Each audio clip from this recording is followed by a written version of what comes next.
Hi, I'm Chloe Gibbins, Marketing Executive at the Institute of Leadership and Management. I've always worked in really varied roles over my career, but particularly in male-dominated teams, whether that's sales teams, other marketing teams, even admin teams.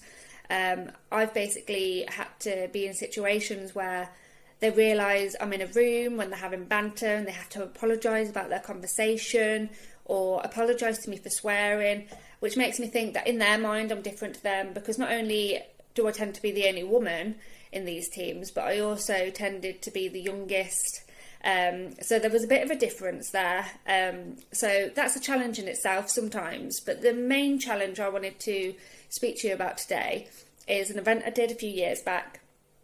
Basically, I was working in a company where I was the only marketing person in the company, in the UK company. And we had this big event that was coming up, one of the biggest events coming up for us in the UK.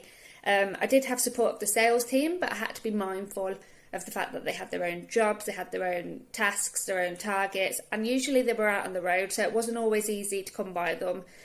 So I had to schedule in advance if we needed to get stuff done, and if I needed more than one, like I needed a group of them, getting them all in the same place was sometimes a real nightmare.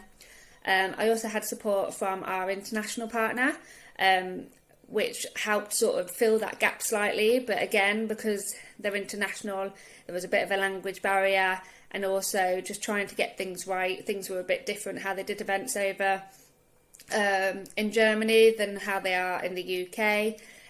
So I did everything from stand design, making sure we had the right products, getting everything over here with the transport, designing all the marketing collateral, press releases, absolutely everything.